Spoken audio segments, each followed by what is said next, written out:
And we are live today, Thursday, March 16th at 4 p.m. Eastern Time. Today is obviously a very, very important live having to do with current events. There's a lot of things going on all around the world. There have been people predicting certain things for a period of time. As a matter of fact, it's perfect timing because yesterday when Disclosure Part 6 came out, a lot of people started hearing about what Ray was saying in that interview series, all about what's to come financially speaking, of financial disaster, certain systems that will come to replace it, and of course, what to do along the way. So joining me today, many of you know him, some of you may not know him. His name is Dr. Kirk Elliott. He's a good friend of mine. He's somebody that I work with, that my family works with, that a lot of people in our community works with. When it comes to understanding the next steps and the opportunities that are in front of us when we see what's going on, especially economically speaking around the world. So the title of this live is Banks Are Going Bankrupt. The FDIC might be wiped out. We'll hear about what that whole thing is all about, where that's going from Kirk's perspective, and of course, how the world is about to change. Now, just to give a little preface before we hand this over to Kirk, this past week has been crazy. It started with the whole Silicon Valley Bank failure, that whole collapse. Then actually Signature Bank was taken over by the government. And that hits home for us because my family was banking with Signature Bank. We had to move all our money very, very quickly from one bank to another, something that I never thought we would see at this point in time so soon. So this is something that's impacted me personally. It's something that's impacting a lot of people. And from the looks of it, it's now going to start spreading as that contagion, so-called, around the world when it comes to bank and this economic crisis that we're seeing. And I do want to say that this is not about instilling or putting fear into the public. This is about making everybody aware of what's going on from a true standpoint, and then allowing people to come down to their own conclusions and take action in a proper way to take advantage of the opportunity that is right before our eyes, because there is a huge opportunity right here, right now. There's a lot of people going right now, taking a lot of money out of the banks, doing bank runs. There are a lot of people going and putting their money into assets like silver. And by the way, when I say silver, you guys know we're speaking about silver because that's what Kirk does now.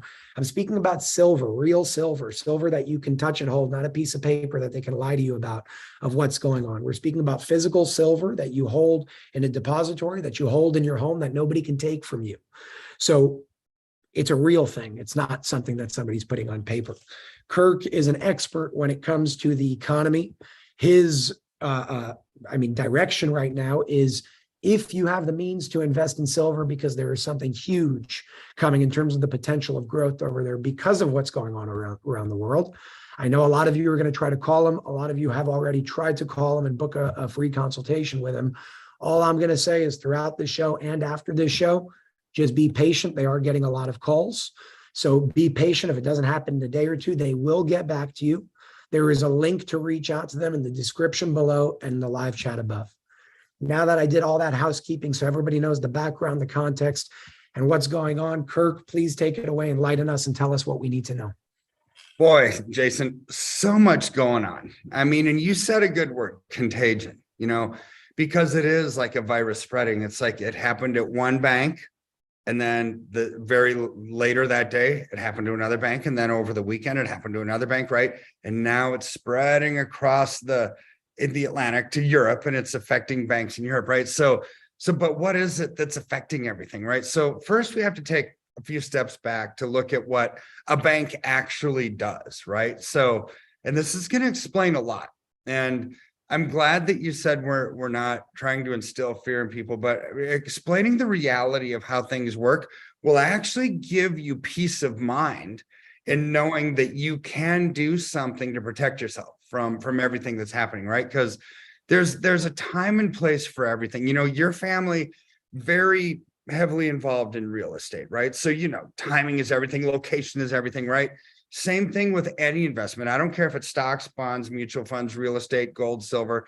There's a time to be in all of them and a time to not be in all of them. And right now, with everything that's happening in the banking world, that's going to actually spread to a lot of different paper asset classes, which we'll go over. But what does a bank do? So if you invest or not invest, you deposit $25,000 into your bank account. What are you doing?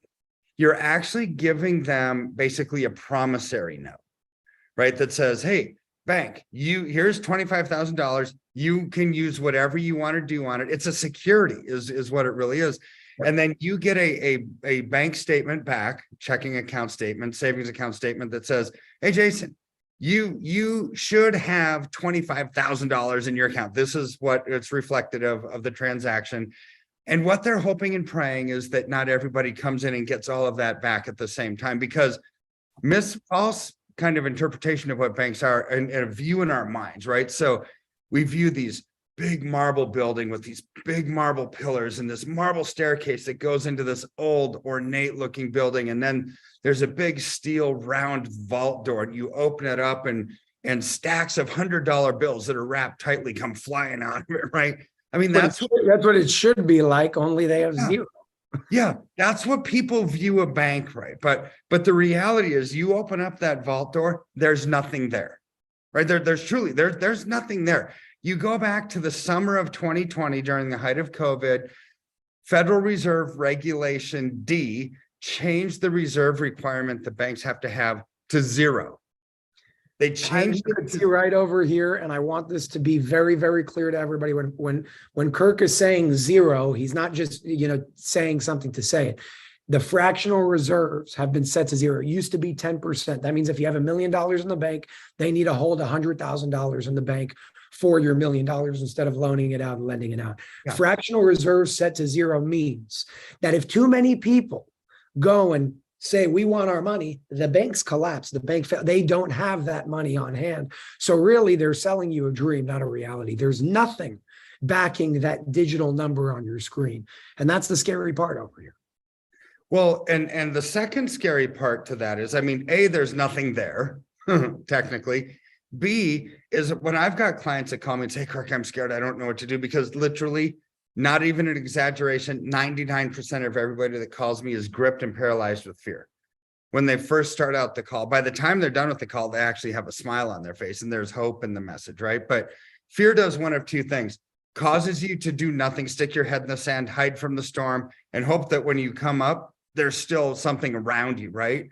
Or it causes you to make the wrong decision. Fear does two negative things. And we weren't created as spiritual beings that should have fear, right? We're created with a sound mind. We're created with wisdom and discernment and intuition and boldness and courage to do the right thing. That's who we are. So when I see fear, it's like, okay, you kick that spirit out, right? Because it's a terrible thing that causes people to do the wrong things in their lives, right? So they're calling me and it's like, hey, I'm pulling out of the stock market because it stinks. It's coming down. The bond market stinks, and rising interest rates and rising inflation. I'm just parking my assets in cash at the bank. I'm going to sit on the sideline, right? That's what I hear all the time. Well, what do banks invest in? They invest in the same thing you and I invest in: stocks, bonds, mutual funds, real estate, companies, right?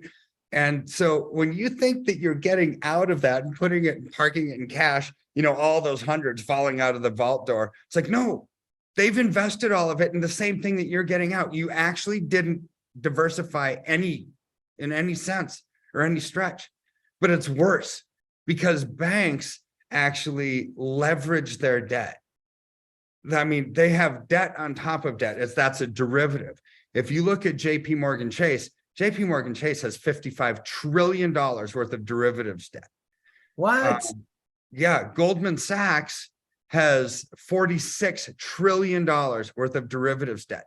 Bank of America has $27 trillion. I'm sorry, not Bank of America. Citibank has $27 trillion worth of derivatives debt. Wells Fargo, $12 trillion worth of derivatives debt, right? I mean, so they've got more debt.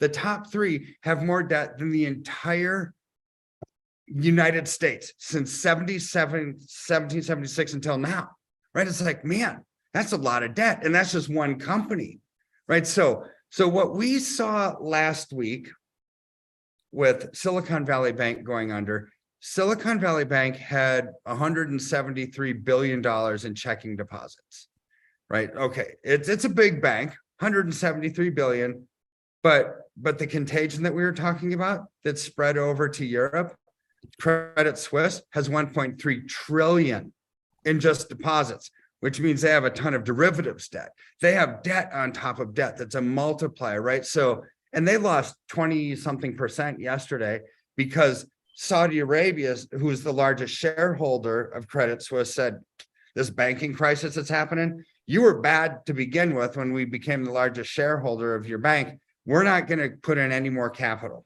We're not putting any more capital influx. Therefore, Credit Suisse came crashing down. They had to go to the Swiss central bank and get a $50 billion capital infusion. Well, they have to pay that back too. So now they're adding more debt, right? So this is a problem. But let's go back to Silicon Valley.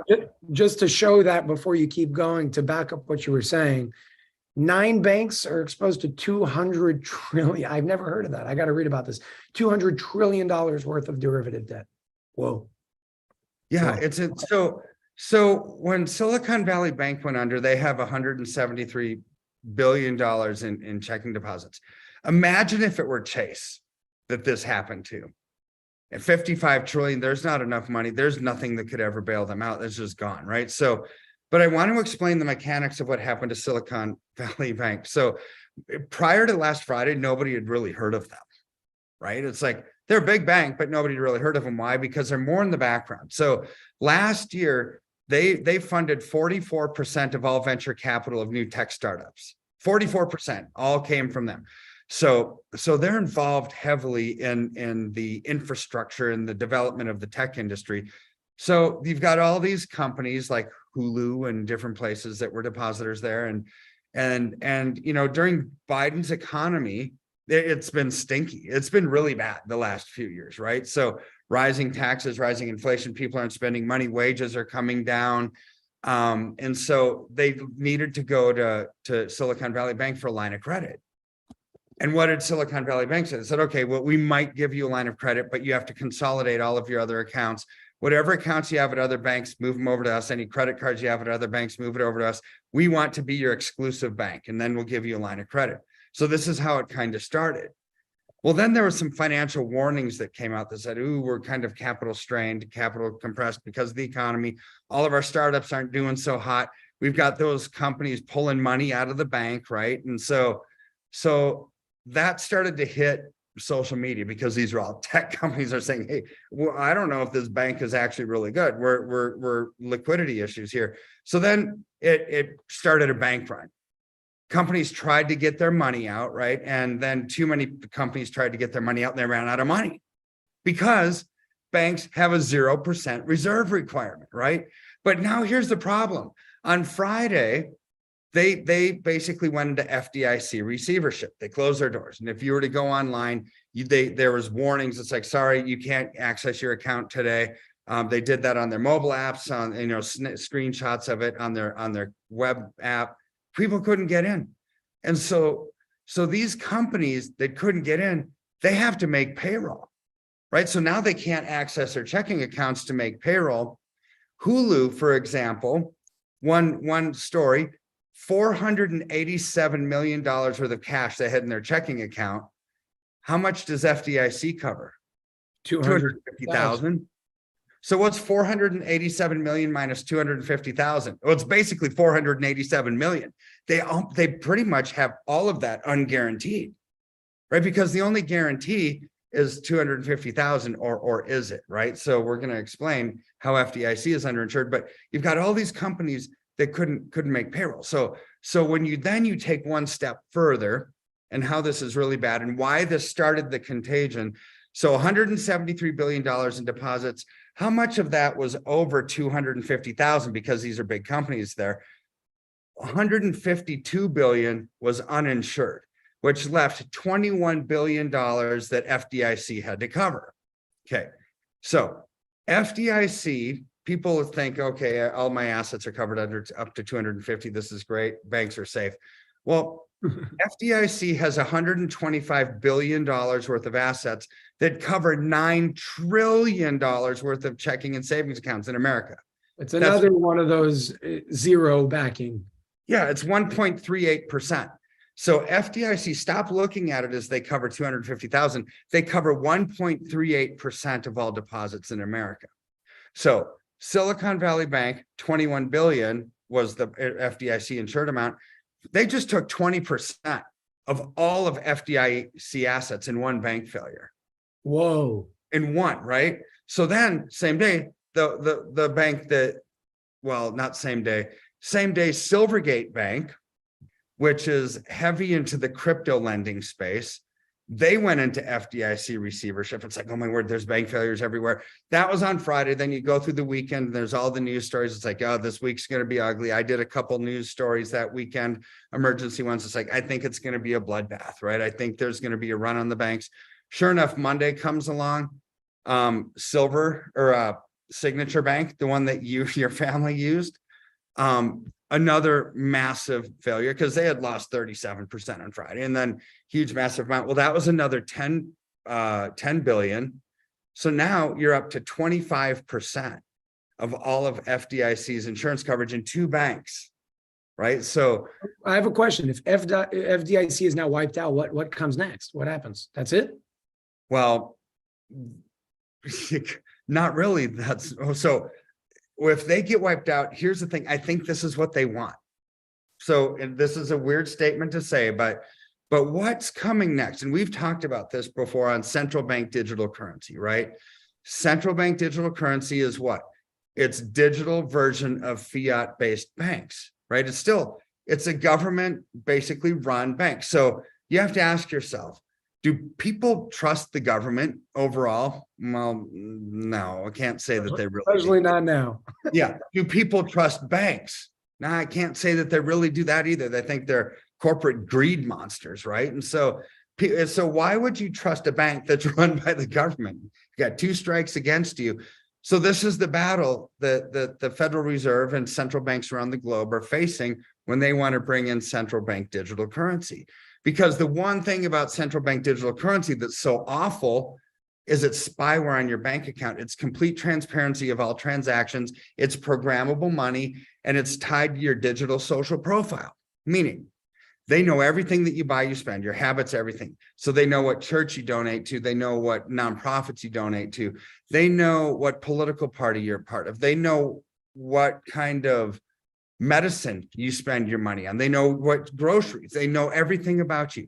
And if they think that you have too much of a carbon footprint because you have a gas guzzling truck, right? And you spend $150 every week on gas, they'll say, Jason, no more gas for you. We're going to shut you off because it's programmable money. They have the ability to cut you off from buying or selling. It's the ultimate command and control, communist, fascist takeover of a person, right? If you want to control a person, you control what they spend their money on, right? That's how you can control a person. That's what this is all about.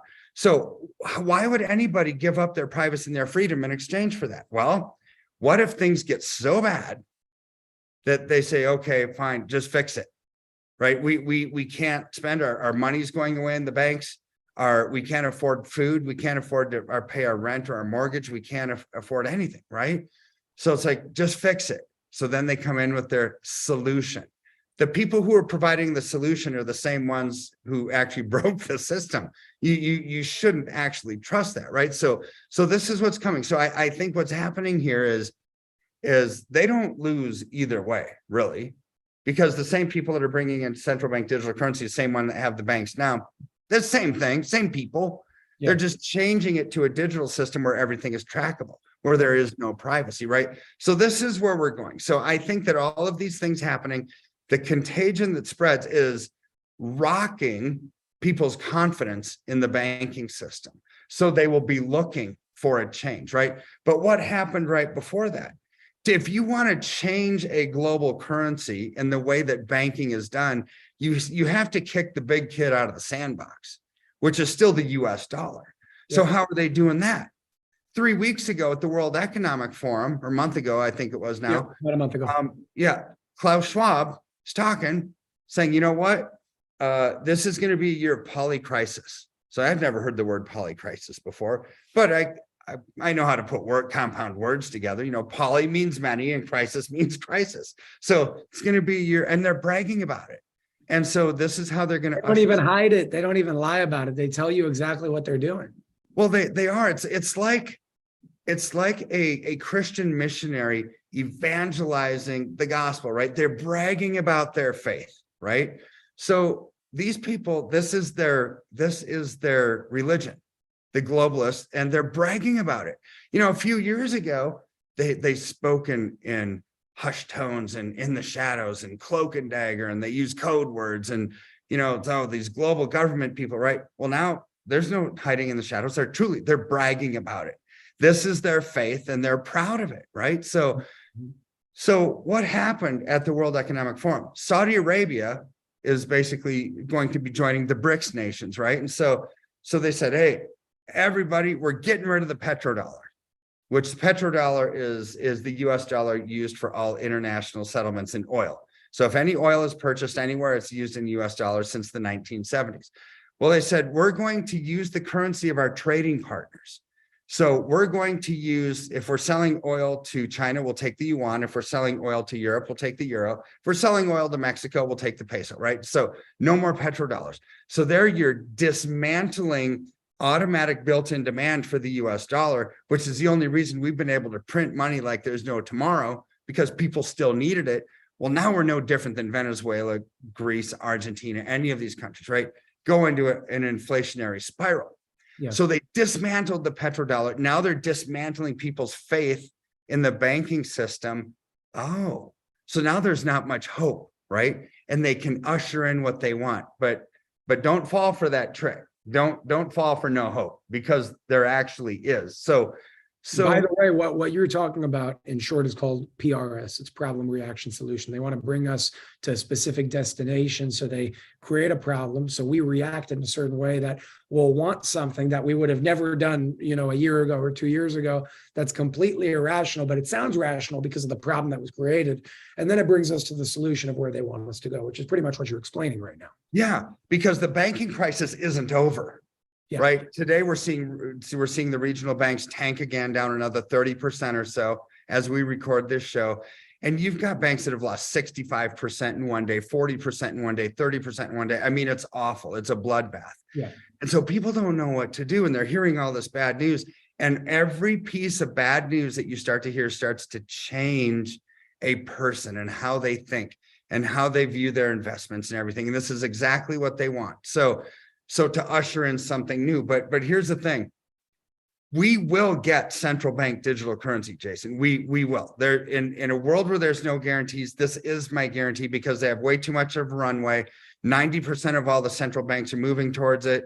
The BRICS nations have already started utilizing it. The United Kingdom said last week that they're ushering theirs in by 2025 at the latest, and they're going to ration people's income. I mean, they're the second country that said they're going to ration income at 20,000 pounds. It's like, what? That's like $25,000. What does that mean? It means you can't pull out more than 20,000 pounds at a time. Nigeria last week is already prepping for this. Nigeria is saying, okay, you can't take more than $250 a week in cash out of an ATM.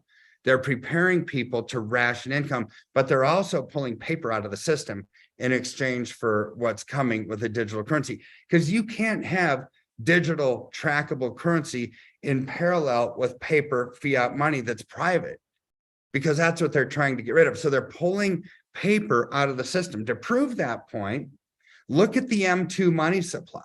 So over the last 6 months, $500 billion of the M2 money supply, which is checking, savings accounts, money markets, has been pulled out of the system. It's evaporated, right? It's gone. So where is it going? They're just pulling it away. They are pulling it out of the system because they have to get rid of paper to usher in digital currency. So if they're going to ration income, take it one step further. If they really want full compliance into something that nobody in their right mind would want, you know, spyware on your bank account, the ability to cut you off from buying or selling if you step out of line with their globalist agenda. Well, how do you do it? So how about government, people who get government income, whether it's military, a teacher, right? Your government pension, your TSP, Social Security, Medicare, Medicaid, right? They'll say, okay, you want to keep getting your credits into the system, you have to have central bank digital currency. That's what you have to use. So they can force compliance by stripping away people's income, but they also want to ration it. So there's a whole research piece done on the United Kingdom and how they're going to ration people's income. we're depending on how much you are, how many assets that you have, they're going to say, okay, for your retirement, right? Because they want like a one payer type system. It's like you get X dollars every month. And since it's digital, there's no fudging that. You can't go. They can't do anything. Nobody No, can do once anything. it hits that, it's like hitting the max on your credit card. It's declined, right? So too bad, so sad. We don't care if you have $2 million in the bank. That's not yours anymore. It becomes part of the global collective, and Yeah. we're going to tell you how much you can take out. So this is the brave new world that we're entering into, right? To get people to say yes to that, they really have to destroy the foundation of faith that everybody has in the current system. So this is what's going on, right? So how does that connect? I know with what you're doing, your focus is always what makes sense right now. Where do we move money? Yeah. Where do we move funds? How do we do that? And right now, I know that your focus is physical silver. That's what your focus has been for the past while, and probably for the next while until things change and you move. How does all of this tie to silver? And by the way, before you continue, for anybody that's new here, I do want to preface and really make something very transparent. I don't tell anybody to do something that I won't do myself. So if I'm sitting here and bringing Kirk onto this show, it's not just because I believe that you guys should do something. It's because I've done it myself and I'm heavily into it myself. So I always like sharing what I do. That's why I do this with Kirk as well. So you guys can see, what do I do? What does he know? And what can you do if you have the opportunity, the means to do it? So please, Kirk, tell us how this connects to silver and what you're seeing right now with this, collapse. yeah, so when there's options for people, right? Because what's coming doesn't look good. And so, but when the euro became a currency back in the day, 35, 40 years ago, do you think the Germans wanted to give up their mark? Do you think the French wanted to give up the franc, the Italian, the lira, the Dutch, the guilder? No, they didn't want to give up their national sovereignty. But yet they caved after about 3 to 5 years and the euro became a thing. So here in America, this is different. We're not giving up national sovereignty for central bank digital currency. We're giving up individual sovereignty. Our ability to buy or sell, that's individual. That's why the fight's going to be even greater and people are going to be more passionate about it. So during that time, there's going to be alternative currency systems that come into place almost immediately. For example, there's probably going to be some kind of a cryptocurrency, maybe quantum financial system, a gold-backed dollar using silver for barter, right? And right alongside of a central bank digital currency. So we're going to get it, but whether we keep it is up to us. Whether we give that momentum is up to us by our acceptance of it or our non-acceptance of it, right? So one of the ways that we're protecting people from this onslaught is allocate into paper, not digital, right? Because part of the signature bank, part of Silvergate, part of all the stuff is they're attacking decentralized cryptocurrency. They're attacking it. And Barney Frank, remember Barney Frank is like, he from the Frank Dodd bill, right? So the guy who put bail-ins in legislation for Americans, way back in the day after Lehman Brothers, he happens to be on the board for Signature Bank. Didn't know if you knew that, but he was on the board for your family's bank, right? So he said, this is the regulators really going after cryptocurrency because we were heavy lenders into that space. And so they're demonizing cryptocurrency. They're demonizing cash. When was the last time you went to a bank and you want to deposit a couple $1,000s worth of cash? It's like, where'd you get this? Where'd this come from? Why do you even? The last time I went to a bank and wanted to take just a few $1,000s out, less than $5,000 out, they said, we don't have it. Yeah. Are you guys a joke? This is a main bank in South Beach, Florida. What? That's what we're talking. It's unbelievable. No, they're demonizing and almost treating you like a criminal for wanting cash because they're pulling it out of the system. They're getting people used to digital. And so here's where alternatively, you can invest into something that will protect your freedoms moving forward. That's a tangible asset, not a digital, not a paper asset, a tangible asset that you take delivery of, like that 10-ounce bar of silver that you're holding, right? Like a 100-ounce bar or like 1 ounce round. You can use that for barter if you need be. What I believe will be one of the parallel currencies that's going to be used alongside of central bank digital currency. We don't want to give that any momentum. We want to take other things because whatever we give attention to and focus on will actually win, right? Literally. Yeah. So now I'm not even, let's just take it one step back and look at how do you maximize your future? By maximizing every single day, right? If you want to maximize future, maximize every single moment to get to that point. That's how you have a maximized future. So what's growing right now? Well, if you look at the price of silver, in March of 2020, 3 years ago, it was $11.91 an ounce. Today it's 22. It's up like 95% in 3 years. That's well over 30% a year average growth. That's incredible. When the stock market's tanking and down 30 or 40%, when banks are losing 60% in a day, right? So the day that, on Monday of this week, when some banks are down 20, 40, 50, 60% in a day, silver was up 6.5%. Yep. See, there's things that you can grow with, things that you can thrive with, things that you can allocate into safety with. It doesn't matter what's happening in the world around us. It really doesn't. I don't want people to focus on the storm, because if you focus on the storm, you stop looking at the solution, right? So this happens in everybody. You focus too much on the negative, you focus too much on the pain and everything that's falling around you. There are miracles all around us. There are things that are happening. There are solutions. But if you're focused too much on the muck and the mire, it's like, oh, I can't see out of this forest, right? It's too dark. It's like, no, just keep looking towards the positive, right? And you'll find it. And this is where there is a silver lining to this horrible storm cloud. Oh, and really? it's silver, right? It truly is. It's, when you've got something that's doubled over the last 3 years, that's a great investment. I don't care in what economy you're looking at. That's a great investment. But what's it doing recently? Over the last 3 months, it's up about 14 or 15%. Okay, in 3 months. You annualize that out, that's amazing. That's like a 60% growth year on this current trend. But let's go way back. Let's go back to the year 2000. Silver was like $4 an ounce back then, right? So where are we now? I mean, we're averaging over 11.7% a year growth on silver. And your traditional advisor, since 2000, your traditional advisor will tell you, ooh, it's risky, it's volatile, you just got to go in paper, buy and hold for the long term. I've heard it all. But in a long longitudinal research study that I did that you can find on my website, you can see what gold has done, what silver has done, what CDs have done, what stocks have done, what bonds have done, what real estate's done since the year 2000. You know what the safest asset in the world has been? The highest growth asset? Silver. What's second? Gold, very close second. What's third?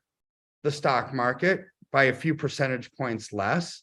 And then it's real estate, and bonds and CDs are like negative compared to inflation. I mean, they're terrible. They always have been. Sorry about that.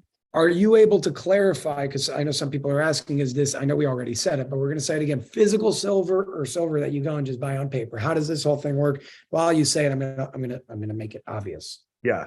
That's pretty obvious. No, if you want to invest in silver or gold, you have to invest in silver or gold, the real thing, right? If you want to invest in paper, then invest in paper, because that's all that it is. Mutual funds, mining shares, ETF certificates, that's paper. They don't respond the same. You have management issues, you have PE ratios, you have the markets that decline as a whole. You could have an environmental spill and it causes a company to go under. I mean, companies can go out of business overnight. Yep. We've seen that with FTX, BlockFi, Enron back in the day, banks over the last 72 hours, right? Companies can go to zero overnight. When was the last time you went to a gas station, Jason, and gas was free? It was zero. What about going to buy a car, new or used? When was the last time you went to the lot and they said, oh, cars are free today. Pick whatever you want. They're all zero. Well, it doesn't happen. How about groceries? Well, eggs, no, that they're like $7. Even when they were cheap, they were still like $1, for a dozen. But they've never gone to zero. Neither has gold or silver. See, tangible assets have an intrinsic value because limited assets on this planet that are material can cost to get them out of the earth. Exactly. Yeah. So they will never go to zero. They never have, never will. tangible assets, real estate, gas at the pumps, I don't care what it is, it's never going to go to zero. But companies can. So if you're looking to minimize risk and maximize return, don't do paper. Don't do physical that you take delivery of. You can have it shipped to your home, like what Jason has there on the screen, or you can store it, right? Everybody's different. I've got some clients that say, hey, Kirk, you don't know the neighborhood I live in. I can't even have 1 ounce of anything here. I'm probably going to get robbed. Well, then store it. And then I've got some clients that say, I don't trust anybody with my stuff ever. I'm taking it at home. Yeah, you're one of them.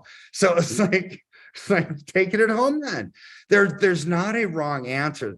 The only wrong answer is to not do it because it's the safest asset in the world right now, right? How you take delivery of it is up to you, right? And so we can handle any of that. If you have IRAs, if you have old 403Bs, old 401Ks, you have cash or brokerage accounts, we can handle all of that and the transfer over. The cool thing about IRA assets and precious metals, especially a Roth, it's tax-free growth. It's a tax-free rollover. When you take distribution out at the end, it's a tax-free distribution if you've owned it long enough. It's like, this is amazing. To have a high growth asset that can grow tax deferred or a tax-free distribution out of a Roth, that's incredible. So you do IRA like changeovers into silver a lot? Oh yeah, it's probably 70% of everything that we do is IRA business, because I know that's always a big question every time we do this. And again, for anybody who came in late or is watching on the replay, I'm reminding you all, if you do want to chat with Kirk, it's a free consultation. So you lose nothing. It may not be Kirk because he's very busy, but he has a team that's just as knowledgeable as he is to be able to deal with all of this. And again, you're getting a lot of calls right now because of what's going on around the world. So just be patient, but you can fill out that form with the link in the live chat above or the description below to be able to reach out to them and get this done as soon as possible. Kirk, when you're done with the IRA, chat, if you can move into the international capabilities as well, that's a big one. Yeah, for sure. So IRAs, it's probably 70% of our business because in today's economy, people don't have a lot of cash on hand, but we don't have a large minimum either. It's like, invest whatever you can, right? I would say because there's logistics of shipping and everything, it's like, don't do it if it's less than $300 or $500, right? Because we don't want to nickel and dime you on that. But I've got small clients, large clients. IRAs is where most of the assets are held because in today's world and economy, people don't have a lot of cash just sitting around, but they do have it tied up in their retirements that they've worked their whole life to accumulate. We can put that into tangible silver or tangible gold when the time is right. But right now it's silver. International clients, I have a lot of international clients. The only caveat with that is we can't ship it internationally. It's not allowable, or it's unwise because the value added tax going in is so much that it just doesn't make sense, right? But we can store it at a depository, a COMEX depository that's ultra safe storage, unlimited insurance, unlimited, that they revalue from Lloyd's of London every single day based on wholesale. So it's not like FDIC, right? Actually unlimited coverage. And you've got ultra secure storage facility. It's segregated, means it's only in your name, and it's singular ownership. It's not joint ownership, right? So when you add all those together, well, plus I've known the owners forever, right? It's like you add all that together. It's like, I feel really comfortable with that. The segregated storage in your name, no joint ownership. It's yours only. You're the only one that has a right to a claim to it. Unlimited insurance. We store in Texas or in Delaware, right? But we're actually now moving everything to the Texas location. I just think it's, well, politically, I like Texas more than I like Delaware, right? But it's a great option for people, right? It's a great option if you can't take delivery of it for whatever reason. And in your IRAs, you can't take delivery of it. It has to be stored. Why? Because if you take delivery of it, it's a distribution out of your IRA that becomes a taxable event. So you have to store it. Okay. And all of these things you can obviously guide people through when they reach out. 100%. Yes. What are the ranges? I know you said $300 to $500. What are the ranges that you see of investments when it comes to silver nowadays? Oh, I mean, the low end to the high end. I'm just curious. My smallest client is literally, she's worth $300. Okay. I mean, that's it. a 80-plus-year-old widow in middle America, and that's all she's got. She gave me 100% of everything she had. Broke my heart. But yet now it's growing. This is amazing, right? And since then she's added another 300 and another 300, right? And it's like, oh my word, this is fantastic.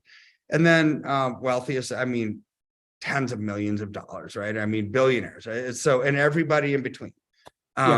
And your most common, if you had to break it down just out of curiosity, your most common investment in something like this? Because I see a lot of people asking, what's a good amount? I guess it's really what you have, but what do you see most common across the board? It's what you have, but I can tell you our averages. The average IRA is 84,000. The average non-IRA is 45,000. Over our tens of thousands of clients that we have, those are the averages.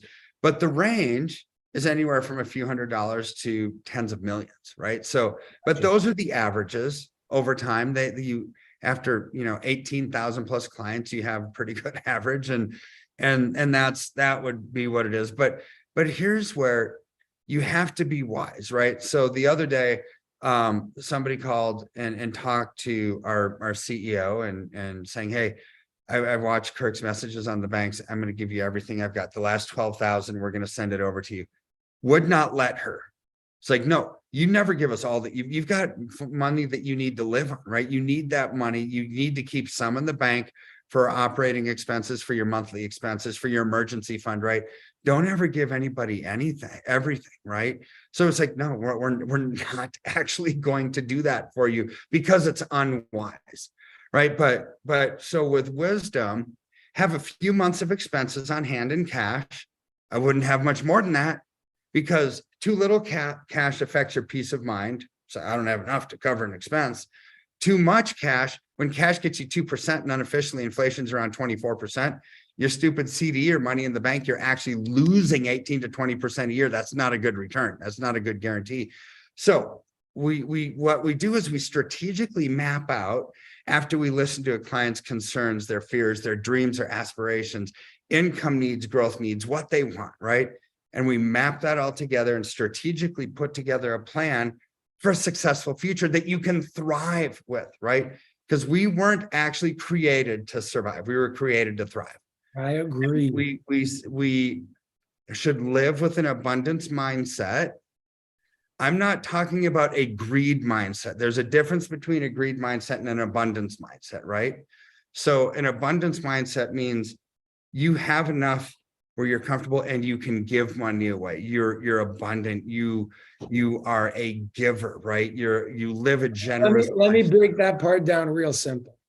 A greedy person does things to receive for themselves. An abundant mindset does things to receive in order to share with others. It's very simple. Yeah, very simple. Simple. So that's what we were created for, and that's what we can help people get to. A lot of people say, oh, greed, and you talk about money too much. It's like, people need money to live on. We need money to give to people that need, right? It's what you do with it that makes it good or bad. Right? So, I mean, good grief. So we want to help people and coach them, counsel them to do the right things, be a wise steward with what they've been entrusted with. Because my personal view is this is God's money. It's not ours anyway. And we're called to be a wise steward with it.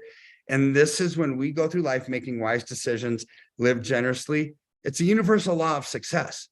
You will get it back in spades, right? When you are a giver, you're going to have more than what you know what to do with, right? When you're stingy and greedy, you're always going to be searching for more, always. Yeah, and you're always holding on to something that you're not allowing everything to flow. Kirk, I have one more question for you here that somebody brought up.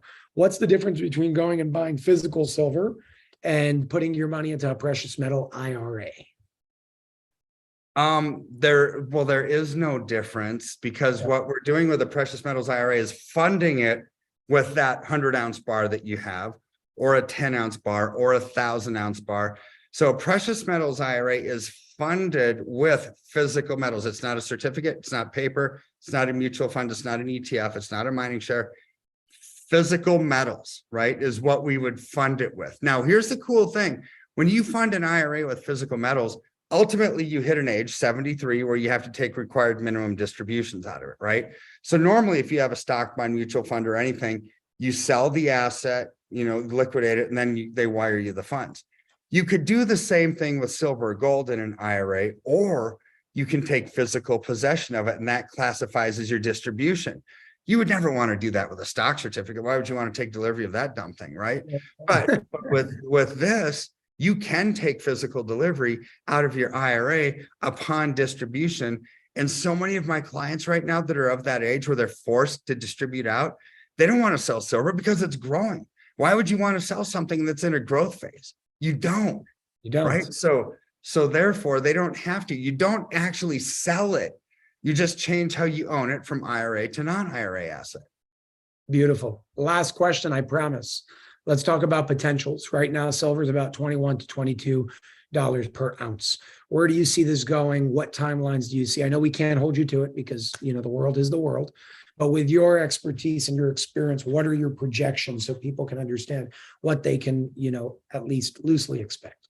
Well, I'm not God. I don't control the markets, right? But history repeats itself, right? And trends and patterns repeat themselves. In 2011, we saw silver when the last time there was like a short squeeze, major supply constraints and high demand. We saw silver go from $12 to $50 an ounce over a summer, right? So that's massive. That's quadrupling. On this one, I expect the same. I expect a tripling to quadrupling, which would put silver at 75 to 100. That's me being overly cautious in my explanation of it, right? Because that's on the very low end, but I'd rather under promise and over deliver. A lot of economists in our space, whether it's Bixby or Bopoli, they're saying $600 to $2,500 an ounce. I hope and pray that I'm dead dog wrong for the first time in my life. It's like, I pray that I am wrong, right? Because that would be stellar. That would be so amazing. But nobody's going to cry crocodile tears over tripling to quadrupling, because I think that will happen over the next 12 to 18 months. That's an amazing return for a 12 to 18 month span, right? 2024, 2025 is when we can expect to see what you're saying. Yeah, absolutely. I'm with you. And then at that point, we sell our silver, we take those profits and we roll them into gold. See, I don't think gold is going to triple or quadruple. It's going to probably click away at 20-25% a year, which is still amazing, right? It's not bad. Yeah. But if we can sell something that's tripled or quadrupled, what do I get you when we take that and roll those proceeds into gold? I get you 3 to 4 times as many ounces of gold than I could have purchased for you today. That's free gold, right? So then we just play that ratio. It's called a ratio trade, where you invest into the undervalued, outperforming asset and lock in the profits when the time is right, take those and roll them into the next one. It didn't cost you any more. You didn't spend any more money to get all those extra ounces of gold. Yeah. You just used the overgrown silver as the proceeds to get you more gold than what you could using the profits to then keep moving forward. Yes, 100%. Understood. Again, I want to remind everybody that when we do these shows, I will never tell you to do something that I have not done bigly myself. There was a big move that I made as well financially to go into this whole thing and be a part of it. And I already did that maybe a year ago, if not more. And that's why I've been doing this, to be able to share what I do. And this is one of the things that I do. There are many things that I do on all aspects of, our beingness. This happens to be on the financial side because there are a lot of great opportunities. So when I do these shows, I really want you guys, number one, to do your own research. Look at all the backup information behind what Kirk is saying. Don't just sit here and say, ooh, okay, that has to be true. Go check it out. Go research it yourself. It will give more credibility to what Kirk is saying when you can research it and you see what's going on for yourself. He just gives you the direction of where to look. Kirk obviously also has to have, he happens to have his team and his company that works on being the people that you can purchase this silver through, not from, because they're not the ones mining it. They're the dealers that it moves through to bring it to you guys. I work with him. I love his team. If you're already working with his team, or you have in the past, and you're watching this right now, I want you to comment with your experience, because I've only heard amazing, positive, beautiful feedback. Usually in this financial business world, you always see either spiritual people that don't know how to do business, or business people that are just really bad human beings and don't care about what they're doing and who they're hurting. And Kirk has the best of both worlds, where he knows how to do business. And this is his whole team, not just him. He knows how to do business, but he's also conscious at the same time. And that's the difference between greed and abundance. So we're moving here in an abundant mindset. We're moving here in a way to show the people that, at least in this way of moving forward, that have the means and the abilities to go and do this, it's a great opportunity, especially with what's going on in the world right now. And I can promise you one thing, not just economically, but in all ways, the world is going to get crazier over the next 12 to 24 months. And as it gets crazier, what happens all the time, silver and gold, silver goes up. It always goes up, because in times of turmoil, that's where people go. They leave the regular financial markets that we know and then go to the more secure ones with tangible assets that actually have value to them, with something real, as opposed to something that somebody just made up that doesn't really exist. So if you do want to chat with Kirk or his team, probably his team, because he's extremely busy, go and use the link in the description below, or the link pinned in the live chat above if you're watching live right now. Book a free consultation. I'm asking you, be patient, because they are very busy with what's going on in the world. Do it sooner rather than later, so you can get through to them sooner rather than later and be a part of this while it's still a very good entry point. Thank you. I couldn't have said it any better myself. Do you have any closing words, Kirk, that you want to share with everybody? Any closing messages? Yeah, I do. It's just real short, but it's a function of what people are calling and telling me, right? Don't be gripped by fear. Take that first leap of faith. Call somebody that you don't know, right? Which is always scary. But Jason is making, putting his reputation on the line and bringing me on. I get it, right? But what that should do is allow you to say, okay, I trust Jason. I'm going to give Kirk a call, right? Because that's the holdback of everybody. It's like, I was going to call you for 6 months and I was afraid. I don't know what to even say about gold and silver. I've never done it before. I didn't even know what kind of questions to ask. It's like, great, because we'll give you the answers without you asking the questions, right? This is what these consultations are all about. So I would encourage you, don't be gripped by fear. Don't be paralyzed by fear, but just give us a holler, take that first leap of faith. And then at that point, you can say, this sounds amazing. I love this team, or don't. That's it. Or don't. A free consultation for a reason. It doesn't cost you $1. You learn, and then you decide how you want to move forward from there. I highly recommend it. And I know a lot of people in our community have already reached out, and it's doing wonders for a lot of people. So I appreciate you, Kirk, and I appreciate your time, and I appreciate your knowledge and everything you bring to the table. You teach me new things every day, and I'm going to go learn about derivatives after this call. That's my awesome. So thank you again, and thank you everybody for tuning in and joining.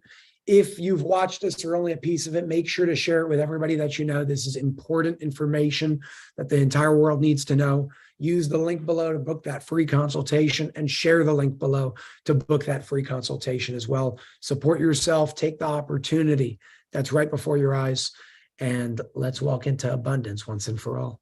So thank you, Kirk, and we will see you all soon.